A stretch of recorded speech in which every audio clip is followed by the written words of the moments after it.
최백운 교수님 연속으로 모셨습니다. 안녕하십니까? 네, 안녕하세요. 예, 이게 이제 새로운 정부가 취임하면 여러 가지 정책 방향성들을 검토하게 되는데 아무래도 지금 시국이 시국인 만큼 경제 방향, 경제 정책의 방향성에 대해서 계속 짚어가지 않을 수 없습니다. 예, 시국이 시국인 이유는 뭐 다들 아시다시피 전 세계적인 인플레이션의 고금리 상황이라 여기에 대해서 윤석열 대통령이 어제 출근하면서 근본적인 대책이 없다라고 얘기를 했는데 논평가는 그렇게 말할 수 있어도 대통령은 그렇게 말하면 안 되는 거 아닙니까? 저는 국민들이 그 소리 듣고 멘붕에 빠졌다고 생각이 들어요. 그러니까요. 예, 코로나 초기에 이거 대책이 없습니다. 이거는 전 세계 가장 선진국들이 다 봉쇄하고 있으니까요. 이렇게 말해버리면 얼마나 멘붕이 되겠어요. 그러니까 뭐 알아서 살라 이거잖아요. 국민들한테. 각자 도생인가? 예. 알아서 개인적으로 알아서 살아남아라 이 얘기죠. 그렇게 들리는 메시지죠. 예. 그 말을 대통령도 대책이 없대. 예. 그럼 난 내가 알아서 살아야 되겠구나. 이렇게 생각하죠. 그렇죠. 국가의 존재 이유가 없는 거죠, 뭐 그러면. 그리고 굉장히 어렵지만 온갖 수단으로 다 대응을 해보겠다. 이렇게 해야 되는 거 아닙니까? 다 같이 갑시다. 그렇죠. 이해가 안 가는 메시지인데. 근데 이런 메시지가 이제 아침마다 정제되지 않은 채 나오니까 이거 안 했으면 좋겠어요. 저는. 오히려 사람들을 불안하게 만드는 게 아닌가. 참모들조차도 제대로 직원을 안 하는 것 같아요. 모르겠습니다. 직원을 했는데 본인 스타일대로 나가는 건지. 아니 그래도 주변에서 그래도 믿는 사람들이 직원을 하면은 좀 고려를 하지 않겠습니까? 자, 현안. 예. 경제 현안. 예. 지금 경제 고통 지수라는 게 있다고요? 예. 이게 뭡니까? 요 얘기하기 전에요. 예. 어제 법인세 얘기했었잖아요. 법인세, 예. 법인세 그 세율을 감면했을 때 제가 그 효과를 계산을 해봤어요. 예. 계산을 해봤는데 국세청 이제 그러니까는 저거 들어서 국세청의 법인세 수치는 세금 수치는 2020년 납부분까지 있어요. 왜냐하면 올해 그러니까 지난해 걸 이제 정리가 되는 거거든요. 예. 근데 아직 지난해 게 정리가 안 돼 있기 때문에 2020년까지 돼 있는데 2020년이 팬데믹이 있었던 해잖아요. 그렇죠. 그래서 그때는 이제 기업들 수입이 많이 줄어들었을 때입니다. 예, 예. 그렇기 때문에 이제 그나마 좀 이제 지난해하고 비슷하게 비교할 수 있는 게 2018년인데 경기가 좀 괜찮았을 때가요. 예. 2018년에 우리나라 기업들 중에서 돈 많이 버는 가장 상위 집단이 5천억 원 이상 이제 그러니까는 그 과세 기준으로요. 예. 5천억 원 이상이 이제 초과되는 기업들인데 5천억 원 이상 기업. 예. 예. 근데 이 기업들이 한 70개 정도 됐었는데요. 예. 70개 정도 됐었는데 이 기업들을 만약에 예를 들어서 25%를 지금 적용할 때하고 22%를 적용했을 때하고 예. 세금이 어느 정도가 이 절약이 되냐면요. 예. 7조 2천억 원 정도가 줄어들어요. 아, 줄어드는 게 예. 7조. 그러니까 한 기업당 한 1,000억 원 이상씩 혜택을 보는 거죠. 그러니까 엄청난 혜택이죠. 그게 똑같지는 않겠지만 대충 짐작을 할 수 있는 거죠. 예. 아니 예. 2018년도 그러니까 예를 들어서 2016년도에 예. 그 당시에 이제 그러니까 예를 들어서 22%였잖아요. 제 말은 예. 2018년도 상황을 지금 그대로 대입할 수는 없겠지만 짐작은 대충 할 수 있는 거 아닙니까? 그렇죠. 7조, 8조 뭐 이 정도 예. 규모가 될 수 있다. 예. 그러니까 2018년 기준으로 그러니까 2018년에 유효세율을 가지고 22% 했을 때하고 25% 했을 때하고 적용을 해서 계산해 보면 한 7조 2천억 원 정도가 절약이 알겠습니다. 되고 그러니까 기업당 그러니까 한 개 기업당 대기업들이 1,000억 원 이상씩 그러니까는 혜택을 본다는 거죠. 점에서 그러니까 예. 이건 굉장히 기업들 입장 속에서 관심을 가질 수밖에 없는 거죠. 대환영이죠. 천억을 대환영이죠. 깎아주면. 예. 평균 천억이면. 예, 그리고 이제 여쭤본 이제 경제 고통 지수라는 게 이제 어저께 이제 국회에서 이제 그 김혜재 의원인가요? 아마 네. 이제 민주당 김혜재 의원이 기업당 천억을 깎아주면 그게 예를 들어 급여 인상이나 예. 또는 뭐 이 경기를 해결하는 데 쓰이느냐. 그렇죠. 그 낙수 효과를 기대하는 그렇죠. 건데 예. 어차피 투자할 곳이 있다면 어려워도 투자하고 투자할 곳에 투자해야 될 분야들은 대부분이 지금 세제 지원이 되고 있어요. 이미 되고 있고 예. 투자 안 할 곳은 이 돈이 남아도 투자 안 한다. 그렇지 안 하죠. 이게 이제 낙수 효과가 없다는 것은 이미 이건 미국에서도 저기 거된 거잖아요. 이거 오래됐지 않습니까? 낙수 효과 얘기는 더 이상 하지 말라고. 근데 어쨌든 낙수 효과를 기대하고 세금을 깎아줬는데 대략 1,000억 정도씩 혜택을 입었을 텐데 낙수 효과가 이어지지 않을 거다라고 이제 말씀하시는 거고. 그 고통지수라는 게 뭡니까? 경제 고통지수라는 건 이거 이제 흔히 경기가 나빠질 때마다 튀어나오는 하나의 용어인데요. 우리가 이제 경제적으로 이제 그러니까는 그 가장 일반 서민들한테 느껴지는 건 일자리하고 예. 물가 이런 거잖아요. 예. 그래서 이제 실업률하고 인플레이션율을 합해가지고 그게 높으면 높을수록 안 좋은 거잖아요. 국민들이 체감하는 예. 그 경제 지수 중에 고통을 주는 부분, 예, 이거를 그렇죠. 모아가서 고통 실업률이 높을수록 일자리가 그만 줄어들었다는 얘기고 인플레이션이 높아질수록 그만큼 이제 물가는 오르고 실질소득이 줄어드는 효과가 있으니까요. 이게 2001년부터 집계를 했는데 지금 현재 어떻습니까? 그러니까 이제 2001년도에 5월 달 기준으로 이제 이게 다 월별로 좀 차이가 있기 때문에 5월 달 기준으로 하게 되면은 2000년도부터 이제 그러니까 통계가 집계가 됐는데 됐는데요. 2001년 5월 달에 그러니까 그 당시에 실업률이 3.7%였었고 반면에 물가 상승률은 인플레는 5.3% 해가지고 9%다 이거예요. 이건 아직도 IMF 여파가 있을 텐데. 그렇죠. 이후로 2001년도가 이때 이제 닷컴 버블이 붕괴되면서 그렇죠. 미국 경기 침체 빠지고 세계적인 경기 침체가 이제 올 때였었어요. 갑자기 닷컴 버블. 예, 그때였었습니다. 그래가지고 2002년도 대통령 선거 직전에 굉장히 막 선거 분위기가 안 좋아지고 막 그 당시 민주당한테 그랬었는데 근데 이제 올해 5월 달은 지금 어떠냐면은 실업률은 3.0%지만은 물가 상승률이 5.4%로 이제 그때보다 더 높다 이거예요.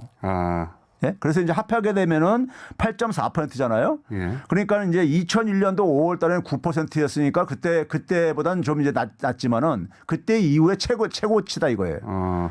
최고치인데 근데 이제 여기에는요 이게 이제 평균치기 때문에 이제 그 이 착시 효과가 있는데 예를 들어서 이제 연령적으로 보게 되면요. 연령적으로 보면 50대만 빼고 전체 연령의 고통지수는 외환위기 이후에 지금 최악이에요. 여하간 이 경제 고통 지수라고 이제 불리는 지수상 20여 년 만에 가장 나쁘다. 고통스럽게 돼 있다 지금 모든 사람들이 그런 상황인데 그런 상황에서 이 법인세 인하는 대기업 일부 한 80개죠.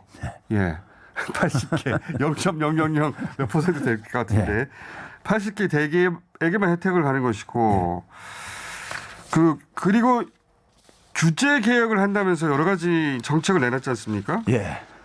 이건 어떻게 보셨어요? 이 규제 개혁도요. 정부의 이제 그러니까 이건 역대 정부가 했었고 이건 문재인 정부에서도 이건 굉장히 혈안을 들었던 거예요. 규제 만약에 불필요한 규제가 있으면 이제 당연히 없애야 되는데 그래서 이거를 이제 그러니까는 이건 보수 정당, 민주정당 관계없이 진보 정당 관계없이 역대 정부가 계속해서 규제 혁파를 이거를 그러니까 아주 굉장히 중요한 목표로 삼아서 추진했기 때문에 이거는 정부에 들어가게 되면요 자료가 다 있어요. 그동안 규제 개혁의 그 실적에 대해서요. 근데 이제 그 어떤 규제를 어떤 방향으로 고치냐 이게 문제 아니에요. 그렇죠. 그러니까 사실 박근혜 정부 때만 하더라도 그러니까는 이게 박근혜 정부 때만 해도 규제 개혁의 그 사례들이 굉장히 단순한 것들이었었어요. 예를 들면 그러니까 이제 중소상공인들한테 이제 그러니까 판로 확대를 그러니까 이제 좀 이제 그 지원해주기 위해서 이제 그 조달청에다가 이제 그러니까 신청을 할 때 뭐 판매 실적이라든가 뭐 이런 것들 요구할 게 아닙니까 기준이요. 이걸 너무 무리하게 실적을 요구하다 보니까 참여할 기회가 제한되고 그다음에 이제 그 이 최저가 입찰제도 우리 많이 듣잖아요. 이거 하다 보니까 출혈 경쟁을 한다든가 뭐 이런 부분들 그러니까 개선한 것들 정도라든가 아니면 그다음에 이제 뭐 소상공인들이라든가 청년 창업할 때 좀 이제 애로사항 중에 하나 보면 예를 들면 이런 거 있었어요. 사례로 나온 게 뭐냐면은 미용실을 하는데 운영하는데 이 사업장에 그러니까 그래서 2명의 미용사가 한 사업장을 공동으로 이용할 수 있게 해달라.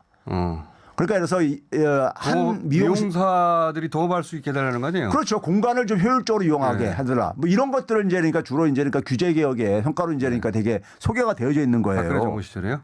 자잘하네요. 그렇죠. 이런 것들이었는데 뭐 그것도 필요하긴 한데 좀 자잘하네요. 그런데 이제 지난해 같은 경우 이제 규제 개혁 성과집의 내용들을 보게 되면요. 문정부 시절에. 주로 이제 신산업 규제. 예를 들어서 규제는 대개 보게 되면요. 새로운 기술이 등장하면은 새로운 상품과 새로운 시장이 등장하잖아요. 예. 그러면 이제 기존에 없던 것들이 등장했기 때문에 플랫폼 노동 관련한 규제라든가. 그렇죠. 아니 기존에 예. 없던 거니까 당연히 기존에 규제가 없었을 게 아닙니까? 예. 근데 기존의 규제를 가지고 그것을 그러니까 하다 보면은 문제가 될 수 있잖아요. 그렇죠. 기술을 못 따라간 거죠. 그렇죠. 예. 그래서 이제 대개 신산업이 나오게 되면은 그 부분에 대한 규제를 그러니까 다시 재검토하는 것이 그건 경제학 교과서에도 나오는 얘기들입니다. 그건 좀 복잡했겠네요. 예. 그래서 이제 이 부분에 이제 주로 집중을 해서 규제 샌드박스라는 걸 아마 들어보셨을 거예요. 맞습니다. 예. 이걸 도입해 가지고 이 신기술과 관련된 분야에 대한 이 규제 혁신을 굉장히 많이 추진을 했지요. 그래서 뭐 예를 들면 이제 거기 성과 중에 보게 되면 이제 모바일 운전면허 이제 이것을 예. 아마들 기업들 하시는 분이 많을 텐데 타다 이슈가 있었죠. 실물 면허증을 가지고 우리가 주로 이용을 했었는데 이걸 이제 모바일로 이제 그래 가지고 모바일로도 이제 이걸 활용할 수 있을 수 있게 뭐 이런 거라든가 그다음에 이제 뭐 그 이 소위 말해서 자율주행 배달 로봇 같은 경우도 이것도 이제 허용한다든가 그건 알겠습니다. 예, 그러면 그랬다고 하면 예. 그러니까 박근혜 정부 시절에 그 규제 혁파라고 했던 규제 혁파의 대상들이 좀 자잘했고 예. 했다고 하면 문재인 정부에는 신기술 관련한 예. 신기술 등장 이전의 법들을 고치는 방향으로 갔고 그러면 거기다가 이제 뭐냐면 이제 문재인 정부에서 기억나는 게 아마 규제 자유특구라고 해가지고 전국을 그러니까는 전국을 그걸 설계를 해가지고요. 각 전국 지역에 그러니까 여섯 차례나 걸쳐가지고 각 도들마다 자유특구를 규제 자유특구를 이렇게 지정을 해줬었습니다. 지역별로. 예. 그리고 이제 박근혜 정부에서 쓰던 민생 규제도 마찬가지로 했었고요. 그러니까 여기에서 이 기반위에서 윤석열 정부도 그러니까는 좀 이제 그러니까 미진한 부분을 더 보완하고 그러면 되는 거예요. 그런데 지금 예를 들어서 시민단체 경실련 같은 곳에서 지적하는 것은 지금은 고치는 방향이 예를 들어서 경제 관련 범죄를 저질렀을 때 형벌 규정을 고친다든가 아니면은 시장 지배 사업자 기준 친족 범위 조정한다든가 그러니까 이거 다 재벌 관련된 혹은 경제 관련 범죄를 저질렀을 때 너무 세게 예. 처벌하지 말라 이런 거 아니에요 방향성이 공정거래법상 사익 편충의 규제 개선 플랫폼 기업 자율 규제 플랫폼 기업도 가능하면 건드지 말라는 거 아닙니까 이것도? 그러니까 지금 이제 윤석열 정부가 하는 게 우리가 민생 대책을 내놓으면서 거기에 이제 법인세라든가 부자감세, 기업감세들을 이렇게 끼워 넣듯이 규제 개혁을 하면서 규제 개혁하는 분야들은 되게 문재인 정부에서 했던 거 이상의 대부분 없어요. 없는데. 없고 그러니까는 지금 말씀하신 것들을 기업인들 처벌하지 말라는 거죠. 끼워넣기를 이제 그렇게 한 것들이 있어요. 그 끼워넣기 한 것들이 되게 기업들한테 특혜를 주거나 기업들 처벌을 그러니까는 완화시켜 주거나 그렇죠. 중대재해처벌법 이런 것들을 좀 완화시키거나 중대재해처벌 예. 대표적이죠. 그다음에 이제 뭐냐면 이제 의결권 행사에서도 복수 의결권을 도입하겠다든가. 이게 복수의결권을 도입하겠다는 게 무슨 의미입니까? 이게 그러니까 이제 뭐냐면은 그 대주주한테는 일주당 그러니까 예를 들어서 뭐 10주권을 이런 것들이죠. 대주들이 대기업의 재벌 총수들 원하는 거죠. 경영권 방어 원하는 거죠. 예. 예? 그런 게 것들이죠. 있나요 전 세계적으로?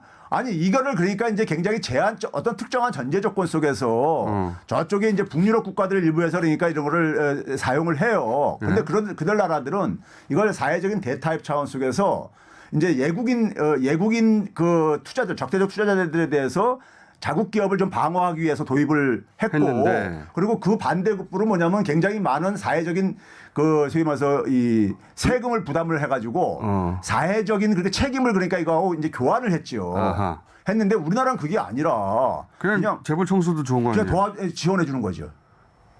이게 상법상 1인 1주인데 1주 1 의결권인데 그럼 소액주주하고 불공정 문제가 있잖아요. 일반 사람들은 나는 내가 갖고 있으면 1주 1표인데 그렇죠. 네? 대주주는 1주 10표를 행사하면은 대주주도 좋겠네요. 그렇죠. 재벌 기업 총수도 좋겠네요. 그러다 보면 이제 그러니까 결국 뭐냐면 경제 범죄라든가 사익 편취 이런 쪽에 이제니까는 이거 이제 그러니까 이걸 사익 편취라고 이제 경실련에서 표현하는 그렇죠. 거군요. 예. 자세히 알고 거기다가 보면 이제 뭐냐면 교육이나 공공 서비스 분야에 이제 이 규제 완화에 대해서 굉장히 우려를 하고 있는 것이고 교육이나 공공 분야는 교육이나 공공 분야는 저 다른 전문가를 모시겠습니다. 경제 분야만 오늘 얘기하죠. 이게 방향성이라는 게 일관되긴 하네요. 기업들이 일하기 편하고 기업주들이 일하기 편하고 기업주들이 처벌받지 않고 그리고 이익을 극대화할 수 있는 방향으로. 그건 너무 근데 정부라는 게 좀 국민 전체를 보고 해야지. 자, 오늘 여기까지 하고 또 모시겠습니다. 왜냐하면 어디로 가는지 잘 모르겠어요. 기사를 보고는. 이게 지난번에 이제 경제가 안보 논리에 편입됐다 하면서 그런데 이게 지금 해외 직접 투자 같은 데 상당히 영향을 지금 미치고 있거든요. 어떤 의미에서요? 그러니까 예를 들어서 이제 중국 투자는 아무래도 이제 기피할 게 아닙니까? 기업인들 입장 속에서는 불확실성을 가장 싫어하니까는. 네네. 그럼 이제 미국으로 이제 그러니까 눈을 돌리는데 예. 기업들은 기본적으로 중국 투자를 한 이유는 여러 가지 뭐 인건비라든가 비용 절감이라든가 시장 접근 이런 이유 때문에 한 거란 말이에요. 경제성 때문에 한 건데. 근데 그런 경제성적인 것을 포기를 해야 되는 거잖아요. 경제성을 포기해야 된다는 거는 기업들한테 피해가 오는 거죠.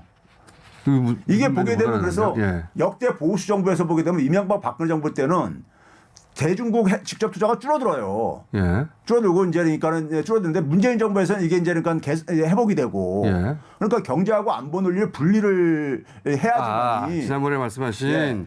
경제가 안보 하부 구조로 들어왔다. 그렇죠. 그게 그러니까 그 지금 폐해가 뭐냐? 이미 지금 기업들은 현장에서 중국 탈출을 이걸 이제 검토를 하고 있고 그러는데 그만큼 피해가 이제 발생하는 거죠 이게요. 이해했습니다. 예. 그거는 또 다른 주제네요. 예. 자, 오늘 여기까지 하겠습니다. 앞으로 계속 오실 테니까 최백은 교수님이었습니다. 감사합니다. 네, 감사합니다.